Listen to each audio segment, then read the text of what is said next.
Hello guys and welcome back into a new brand video. In today's tutorial, I'm going to show you how to buy put option in Robinhood. So make sure to watch the video to the end and follow the simple steps. So basically, first you will need to be able to start trading in options. And basically, make sure that you have already an eligible account. So basically, you have completed your signing up and you have your identity that is verified. After that, you can add the funds so you can start buying the option. So now you will need to go to your profile so you can enable the option trading. You will click on the three bar menu or three bars icon. You go to the menu, then you search for investing. So here, in additional to these choices, you will find investing. You click on investing and then you will find some buttons or green buttons as this one, and you will find one that says enable option trading.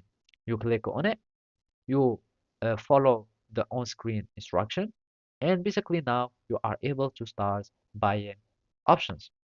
Now, all you need to do is just to go to the stock where you want to buy the options. So either it was call options or put options, you will be able to do it from the investing tab. So either you are on the web app or the mobile app, you will be able to do it. So basically, you will need just to click on your the stock that you want. You will click on trade, then you will find view all option or trade options. By clicking on the trade options, you will find the list of the options.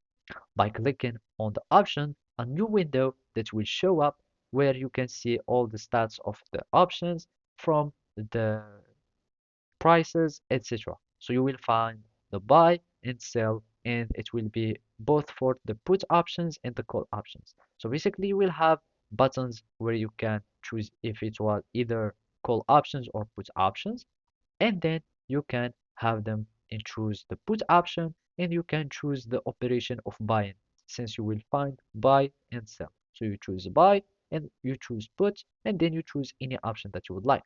So basically that's it. Thank you for watching and see you next time.